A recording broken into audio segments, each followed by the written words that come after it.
Hi friends, मैं हूं वारिस। आप देख रहे हैं रोजमाइन का ऑफिशियल चैनल रोजमाइन educational charitable trust. After 12th के बाद हमें एक ऐसे कोर्स की तलाश होती है जिसकी काफ़ी ज़्यादा जॉब हो, अच्छा कैरियर स्कोप हो और अच्छी सैलरी हो।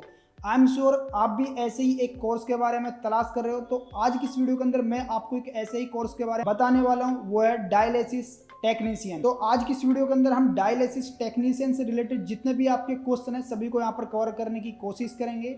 यानी डायलिसिस टेक्नीशियन क्या होता है, इसको ज्वाइन करने के लिए एलिजिबिलिटी कंडीशंस क्या चाहिए, इसकी फीस कितनी होती है, इसके अंदर जॉब प्रोफाइल क्या क्या है, इसका कैरियर स्कोप क्या है, डायलिसिस टेक्नीशियन बनकर हमें एवरेज सैलरी कितनी मिल जाती है और हम एडमिशन किस प्रकार से ले सकते हैं।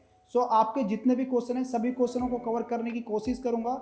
बट उससे पहले अगर आपको ये वीडियो पसंद आती है तो वीडियो को लाइक करना, चैनल पर नहीं हो तो चैनल को सब्सक्राइब जरूर कर लेना है। तो आइए अब यहाँ पर जानते हैं कि डायलिसिस टेक्नीशियन क्या होता है। हमारे शरीर में दो किडनी होती हैं जो कि ब्लड को प्योरीफाई करती हैं और हमारे ब्लड में मौजूद waste particle and excess fluids को ब्लड से रिमूव करके ब्लैडर में भेज देती है, जहां से यूरिन के थ्रू ये waste particle and excess fluid हमारे बॉडी से बाहर निकाल दिए जाते हैं, जिससे कि हमारे ब्लड प्रेशर कंट्रोल में रहता है और जो बॉडी में केमिकल एलिमेंट्स होते हैं वो भी रेगुलेट रहते हैं। यानी कि जितनी मात्रा में हमारी बॉडी में चाहिए उतनी ही मात्रा में वो रहते हैं। अब जब किसी पेशेंट की किडनी परफॉर्म करना बंद कर देती है, ये सब वेस्ट पार्टिकल को रेगुलेट या फिल्टर नहीं कर पाती, तो आर्टिफिशियल प्रोसेस के थ्रू एक मशीन की हेल्प से ब्लड को फिल्टर और प्योरीफाई करते हैं। इसी को हम डायलिसिस कहते हैं। तो एज ए डायलिसिस टेक्नीशियन आपको डायलिसिस मशीन को सही तरीके से हैंडल करना, डायलिसिस के प्रोसेस को सही तरीके से परफॉर्म करना और डायलिसिस पेशेंट का ध्यान रखना, इसके अंदर आपको सिखाया जाता है। अब यहाँ पर हमने ये तो जान लिया कि डायलिसिस टेक्नीशियन का अगर हम कोर्स करते हैं तो इसके अंदर हमें क्या क्या सिखाया जाता है। बट यहाँ पर अब हमारा जो सेकंड पॉइंट आता है वो ये आता है कि इसको ज्वाइन करने के लिए एलिजिबिलिटी कंडीशंस क्या चाहिए। तो इसके लिए आपकी 12th साइंस स्ट्रीम से पास होना जरूरी है। आपने वो पीसीबी से पास की हो या आपने वो एडिशनल में मैथ लिया हो, यानी जैसे कि आपके पास फिजिक्स, केमिस्ट्री, बायोलॉजी प्लस में एडिशनल में मैथ था, तो आप यहाँ पर डायलिसिस टेक्नीशियन का कोर्स कर सकते हो। इसके अंदर 4 कोर्स आते हैं: certificate course, diploma course, degree course और पोस्ट ग्रेजुएट।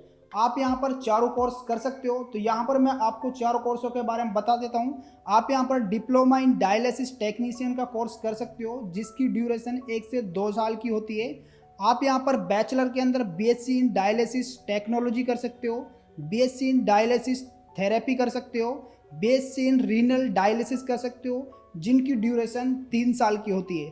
और यहाँ पर आप पोस्ट ग्रेजुएट के अंदर एमएससी इन डायलिसिस टेक्नोलॉजी का कोर्स कर सकते हो जिसकी ड्यूरेशन 2 साल की होती है। तो यहाँ पर हमने ये भी समझ लिया है कि इसके अंदर कितने कोर्स आते हैं। नेक्स्ट पॉइंट आता है कि अगर यहाँ पर डायलिसिस टेक्नीशियन का हम कोर्स करना चाहते हैं तो हमारी यहाँ पर फीस कितनी लगेगी। अगर आप लोग यहाँ पर गवर्नमेंट कॉलेज में पढ़ते हो तो आपकी 15,000 से 20,000 पर एनएम तक की यहाँ पर फीस हो सकती है। अगर आप लोग प्राइवेट कॉलेज में यहाँ पर पढ़ते हो तो आपकी 75,000 से 1.5 लाख रुपए पर एनएम हो सकती है। लेकिन ये इंस्टीट्यूट के हिसाब से अलग अलग होती है, यानी जिस इंस्टीट्यूट में जाओगे इंस्टीट्यूट की कितनी फीस है, अगर किसी और इंस्टीट्यूट में जाओगे उसकी कितनी फीस है, लेकिन आपकी एवरेज फीस इतनी लगती है पर एनएम, जितने के यहाँ पर मैंने आपको बता दिया। अब यहाँ पर नेक्स्ट क्वेश्चन ये आता है कि इसको करने के बाद यानी डायलिसिस टेक्नीशियन अगर हम बन जाते हैं तो हमें एवरेज सैलरी कितनी मिल जाती है। तो आपको 25 से 30,000 रुपये पर मंथ सैलरी मिल जाती है स्टार्टिंग में एज ए फ्रेशर। आपको ये तो पता है जैसे जैसे आपकी स्किल्स और यहाँ पर एक्सपीरियंस ज्ञान होता जाता है, बढ़ता जाता है, तो वैसे वैसे हर फील्ड में आपकी सैलरी बढ़ती जाती है। अब यहाँ पर जो हमारा लास्ट पॉइंट आता है वो ये आता है कि इसको ज्वाइन करने के लिए हम एडमिशन किस प्रकार से ले सकते हैं। यानी कि हम डायलिसिस टेक्नीशियन का कोर्स करने के लिए एडमिशन किस प्रकार से ले सकते हैं।